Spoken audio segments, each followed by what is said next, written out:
It's time to find out what's in the mystery box. Parts I ordered for the brand new Silverado. So without further ado, let's get started.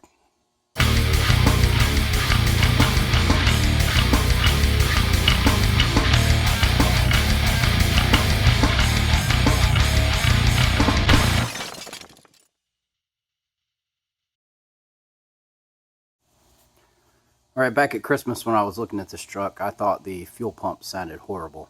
I didn't tell you guys. I've been elusive, keep everybody in suspense a little bit.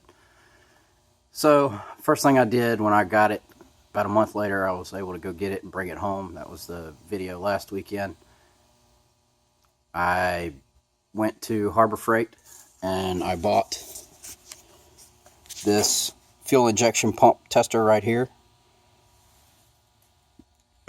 62623. It was 20 bucks. And the camera will focus eventually. So I went ahead and tested it. And I'll show you. We'll actually test it again just to show you guys. But I wasn't getting the reading I was supposed to get. Now if you look in the Haynes manual here, which I buy for all of them, all vehicles I've owned. Key on, engine off, fuel pressure for V8. It's not a VIN Z, so it's not E85 or anything like that. So we go with all others. It says 55 to 62. So let's go hook up this tester. I'll switch to the GoPro and I'll show you guys what we're getting. Alright, be back. Out here at this beautiful, sexy truck. If you look to the left side, the passenger side of the engine, there is a test port right there on the fuel rail that comes across the top of the engine. Be careful, it is under pressure. So if there's any pressure, you could leak gas while you're hooking it up or unhooking it. But all you do is you take this little cap off of there and don't lose it. So I'm going to set it up there so I don't forget. And you hook up your test gauge. So you see I've got the GoPro set up here. And we're going to do the key on, engine off test. And what I'll do is I'll stick one camera up near the gas tank so you can hear the fuel pump. And you can hear what I heard originally. And you can see what the fuel pressure gauge reads. Alright, let me get it all set up. Be right back. Alright, the GoPro's rolling. I've set the other camera on top of the toolbox on the bed.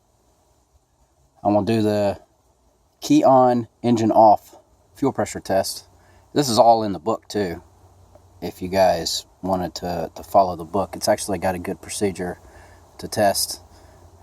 Whether it's the fuel pump or the regulator and all that, but by the sound of the fuel pump here, that's what I'm going to go with.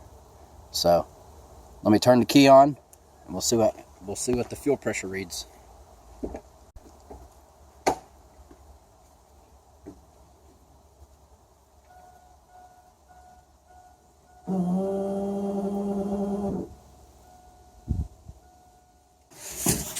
So it looks like, just like my test last time, we got about 12 psi. Which 12 psi is a long way from, what did I say, 55 to 62. So just for grins, let me show you what it does with low fuel pressure.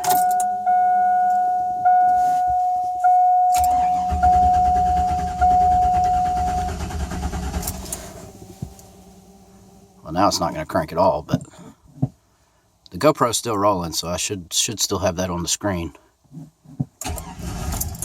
So there you go. That's what it does. And I tell you, a fresh battery really helps. So that's what it does. It fires, but it just doesn't run, obviously, because of the fuel pressure. So what we did, what was in the box was another fuel pump. I found one on, for the AC Delco, when they want like $250 or something like that from Rock Auto. And,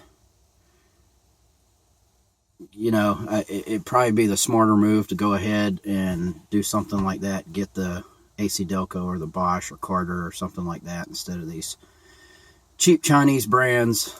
However, I found one on Amazon that was $50 with free shipping. And I figure I'll install that, and if that fixes the problem, which I believe it will, then if it goes out in 8 months to a year or something like that, then I'll buy a more expensive fuel pump. That way, you know, I'm not in it for a whole lot of money in case that wasn't it. But I'm sure you can hear it didn't sound that great. Obviously, it's not building the pressure it's supposed to. So let me get everything disconnected, and I'll meet you back in the shop. Alright, so as far as the rest of the parts, I said I ordered the fuel pump off of Amazon for $50. It actually had like 124 reviews, and they were mostly good, so I figured I'd take a shot. And that was actually cheaper to get that than it was to get one from Rock Auto. From Rock Auto would have been 20 or $30 more after you added in shipping. And obviously they don't have reviews and stuff like that. So we got that one. We'll tear into that when we get to it. First I got to get the tank out, but also I got a new fuel filter. This was like $11, and then this was $10 or $15. A new locking ring, which you'll see on top of the tank when we get there. And I've already said I got the fuel injection pump tester and the Haynes manual that I get for every vehicle I've ever owned. I probably still got most of them, and it's 5 o'clock somewhere, so let's get started. This would probably be a lot easier on the lift, but I'm doing it this way for two reasons. One, to show you guys that you don't need a lift to do this, and two, I don't feel like moving all the crap out of the way so I can somehow manhandle this thing into the shop. So I'm going to do it right here on the ground. I got me a big piece of carpet down there.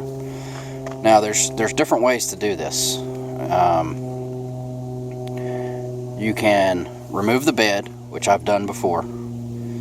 Usually it's like 6 bolts or something like that, and you and a couple of buddies can pick up the whole bed and take it off. I've done that before. That was actually probably the easiest way to do it. Some people I have seen, they take right above where the fuel pump is in the bed, they cut a access hole. I don't really want to chop this bed up. I don't agree with doing it that way. So what we're going to do is actually drop the tank. So if we go underneath here,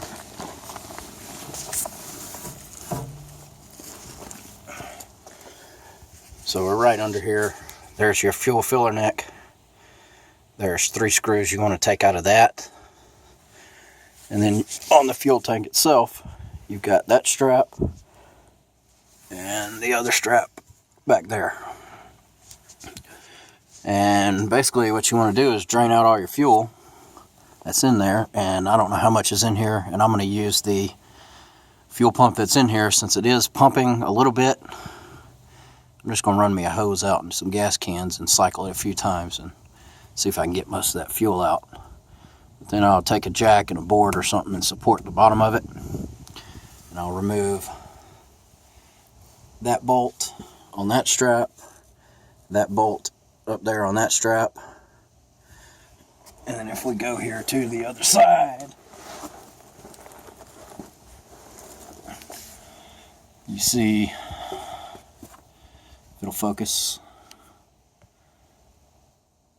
the straps just kind of go in there, and there's a actual slot. So once you pick it up and push up on that, you can get this whole thing to go out, and your tank is free. So then you slowly let it down. All your connections are up there on top. You can't really get to them otherwise, and I'm not sure. This charcoal canister up front, I will probably have to disconnect those as well, but I'm not sure since I've never done it on this truck. So let me get the tank down and get everything disconnected, and we'll be back. Point of clarification before I forget, the bolts for the fuel filler neck, you take them out up top, not from the bottom where I showed you. So let me get started, we'll be back. Alright guys, got the tank dropped. You got to take the evap canister off and disconnect some different stuff, but I ended up not draining the tank first because it was going to take forever and I don't have a siphon pump. So I don't know if you can hear it behind me, but I got the pump hooked up to a jump start draining the tank, so it'll be a little bit easier once I go to replace it and put it back in. But overall, follow the instructions in the book. It's really not that big a deal to get it out. I did have to jack the truck up a little bit because I'm on a little bit uneven ground to pull the tank out, but let me show you.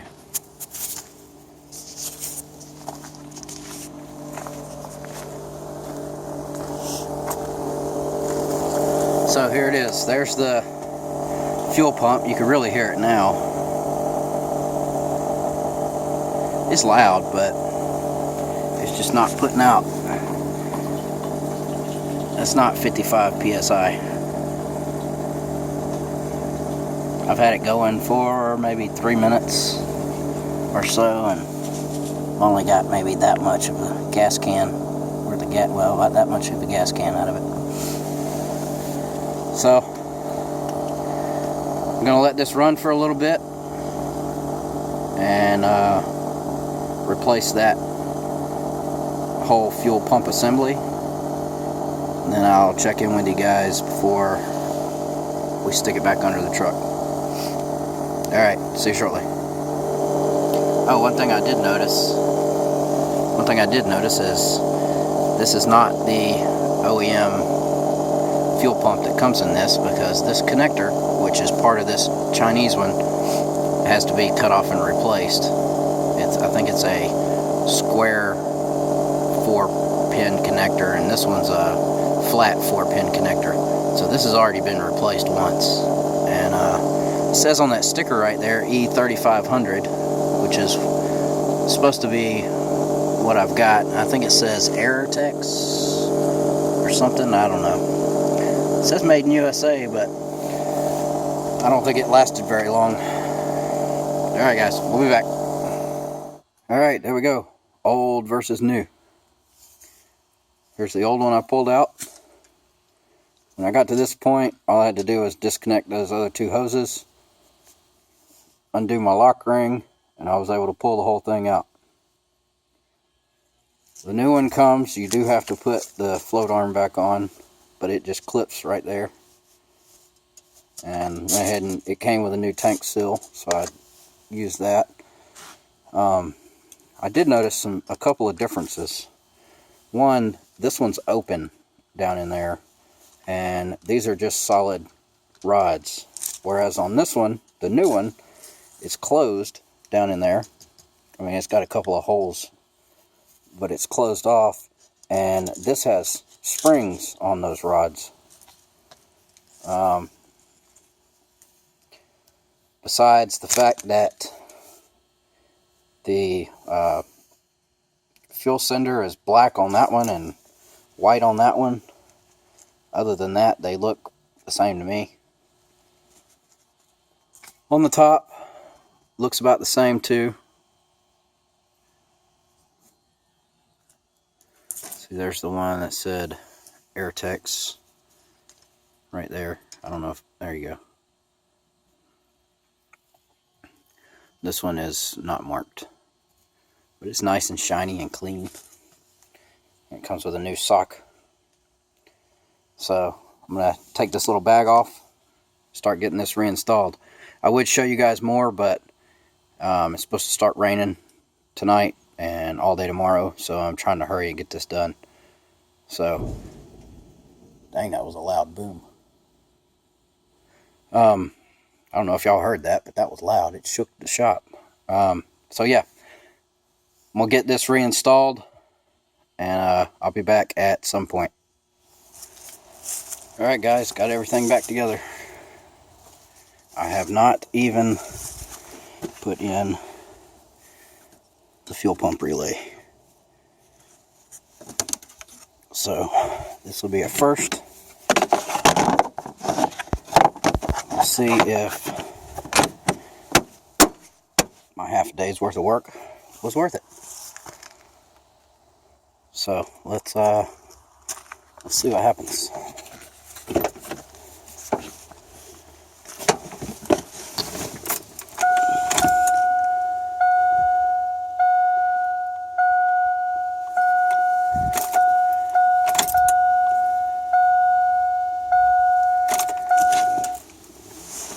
Alright, well, I didn't hear the pump.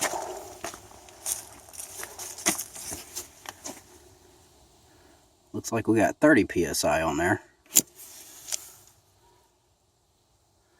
Of course, I do need to prime it because I've pretty much drained the whole system. So let's do key on, engine off. Let's prime it a couple more times.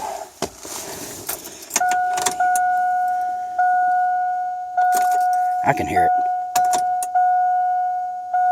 It is a lot quieter.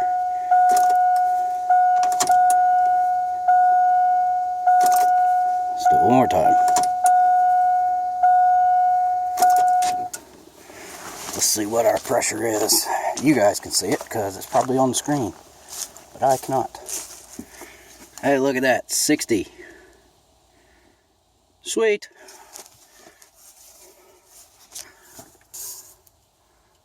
There you go. Dual vision. And I'm watching it. It doesn't look like it's going down. I mean, it's going to go down a little, but it shouldn't go down a whole lot. That would indicate a fuel leak.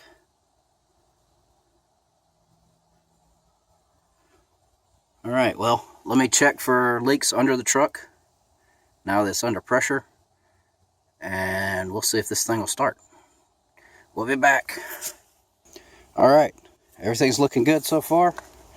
Did I mention I can barely hear that new fuel pump? Let's see if she'll start. Excuse the beeping.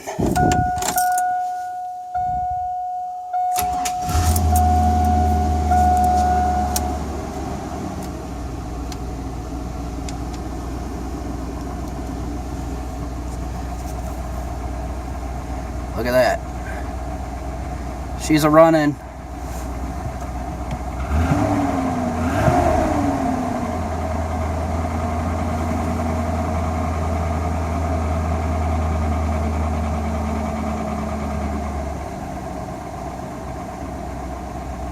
A little bit of knocking.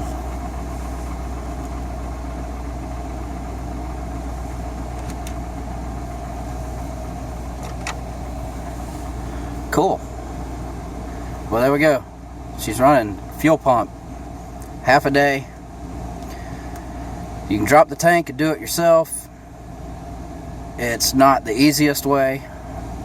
All the other times I've done it, I've gotten some help and gotten a buddy to help me lift the bed off. I would definitely advise doing it that way. And hey, she's purring.